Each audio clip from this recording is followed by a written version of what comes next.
we'll see where the week goes with this.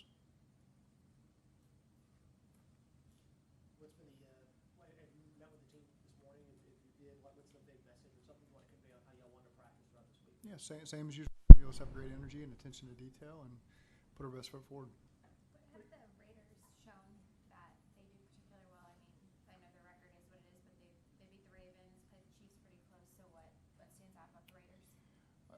I mean, what's killed them is their turnovers, and so when you're at the bottom of the league, obviously that takes a lot of possessions away from you. Some of them have been for touchdowns, so they've provided points for the other team. So, again, once you eliminate that, you can see where the offense can really move the ball and affect you. And defensively, they play really hard. They're led by Max Crosby. I mean, he shows up all over the tape. They got a lot of guys that play with similar effort to him as well. And so you can really see that on the tape from the defense. They do a good job believing in what they're doing and create a lot of issues for the offense. And so it's a good football team. I know the record is what the record is, but that's not what the tape shows. And similar to how we feel in a lot of areas about our team. And so, again, it's going to be a tough test for us. How would you compare Max Crosby to some of the other edge rushers you face, especially in the division? Tops. I mean, they're all up there in the tops. So he's in that conversation with all those guys, and somebody you certainly have to be aware of on every snap. He seems to be equally disruptive in the run game. Yeah. I mean, he'll wreck that. Yeah, he doesn't take any plays off. He plays as close to 100% as you're going to see from a guy in terms of snap counts. And, as a problem in the run game, problem in the pass game, gives tremendous effort. You got a lot of respect for how he plays the game and the effect he has on his team, and his overall approach is impressive. What stands out about Gardner Minshew? Played a lot of football. He's always been a guy that can get in a really good rhythm and get after you. And so confident, can buy some time with his feet, can throw on the move, can also get into a great rhythm and be a good rhythm passer as well. So played a lot of football. We played him before. He's had success. And so, again, he can be dangerous for him. Is there anything Jermaine did specifically during the game on Sunday that you guys said, yeah, let's he seems to be progressing? Is there any specific? Yeah, he can separate and he can catch the football. And so again, that go route he ran was a nice job. He won quickly and got over the top and was able to stack him and secure it for a big play. It gave us a lot of momentum there. At that point, it was 2nd and 10, so that was a big play in that drive. And so, again, his opportunities will continue to increase, and I like where Jermaine's headed.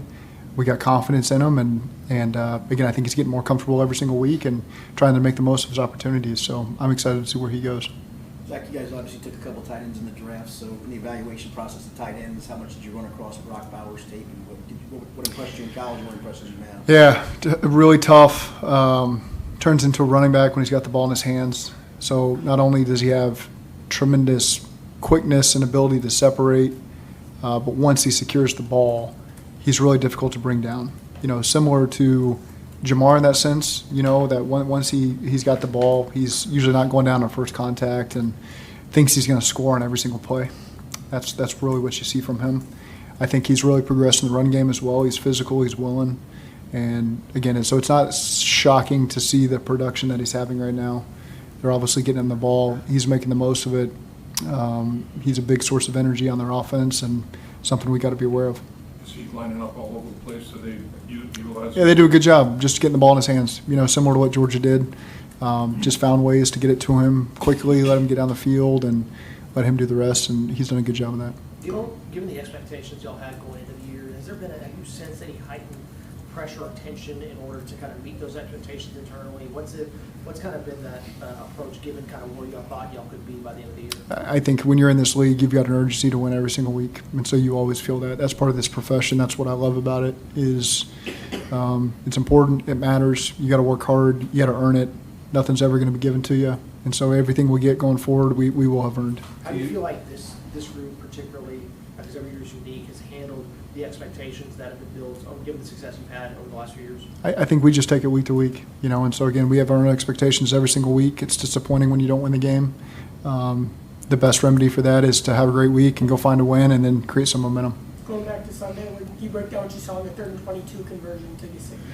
Yeah, soft. We didn't get enough. Oh, I'm sorry, other way around. I was going to answer a different question for you, Charlie.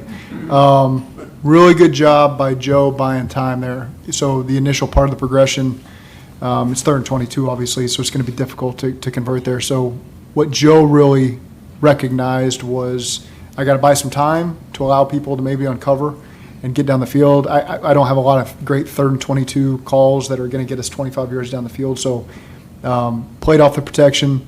Gesicki initially was expecting the ball, and then Joe kind of let the rush get to him on the perimeter before dumping it over. And then Mike got us, really +1 from what we needed to get. So really good job extending that drive. Good awareness. Good scramble rules by everybody. We had guys getting across the field, deep, shallow. I can't remember who was on our near sidelines, was trying to push vertical. So guys really did a good job, kind of what we preach, throughout the season with our scramble rules, and it showed up in a big way there. I'm sure there's plenty of blame to go around in the run game over the past month or so. What's the message been in general, or the mindset from offensive line to running backs to coaches?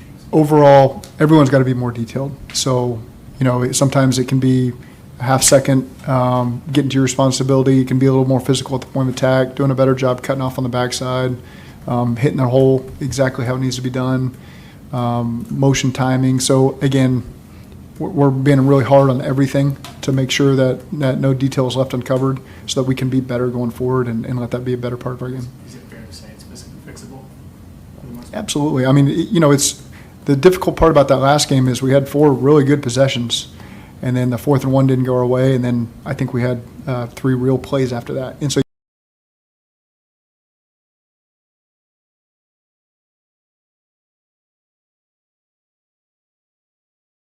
can find, and I'm confident this team can find a way to do that. And so when you're in there every day in the meeting rooms and at practice, it just takes, we lost some close games. This was the least close game that we've lost. I don't really feel like it was what the score indicated. It got away from us there at the very end on those last couple plays. And so again, these guys still believe that we're right there on the fringe, and we just got to stick with it. We haven't played half our games yet, so there's going to be a lot of opportunity left. And I think when guys understand that opportunity and what's in front of us, the opponents we're going to have to play well against, to find a way to get in, these guys still believe in it, and so it gives me a lot of confidence being around them. Zach, 2-part question. Regarding the trade deadline, when you see other teams make deals, I assume you pay attention. Do you have any reaction? I'm aware of it. It doesn't affect me in any way. It's just we focus on what we're doing, and that's really all. I know I love this time of year because I get a lot of trade deadline questions, and it's just on the peripheral. We're so focused on the Raiders and finding a way to win, and if ever there's a time personnel comes to my office and asks me a question, then great. But in the meantime, we just focus on Las Vegas. That was going to be my follow-up is, what percentage of your time, if there's much at all, dedicated to talking with the front office and keeping up to date? All the time, several times a week. I think it's as good of a relationship as you can have in terms of the communication with Duke and the other scouts. And so again, it's when you got a really good relationship, you trust each other. The communication doesn't have to be every day. It can be through text, through call, through popping down in the office. So we're on the same page there, which is good. And that goes all the way up to the top of the organization. Yeah, I really, truly think we do as good of a job as anywhere in terms of the overall communication and the day-to-day interaction. And so that's really good communication on that end. I know Max gets a lot of headlines on that defense. How would you describe Nate Hobbs and what he does for them? Yeah, really athletic. I feel like we've been playing against him a few years ago when we were playing them. So good job, good athleticism. Is doing a really good job being a big part of that defense and can be a factor there playing nickel. And going back, I don't know if he played. I think he played in that 21 game. I'm not 100% sure, it's a long time ago. But going back to that season, how much that win in Vegas that weekend maybe provide a springboard for what y'all want to do that season? I think you can always look at points and seasons where you got a big win that for whatever reason propelled you forward and gave you some added confidence and some momentum. And I think we've kind of talked about momentum before and confidence. And there's certainly moments that you can have at the midpoint of the season that tells you who you are. I can remember that same season. We had that momentum, and then we lost 2 in a row to San Fran and to the Chargers. And I'm sure the narrative was, we're toast. And so I think that's where we've got confidence that you just take it one game at a time and find ways to create that win and get that feeling back in your system and then go from there. Is this always going to be a special opponent for you, given kind of the history you have with the playoff win in 21 that kind of sparked that run? Until you said that, I hadn't really thought that. Obviously, there's moments that will forever live with us, from that game. But the faces change, and you play the same team over and over again, and so I don't really feel that way.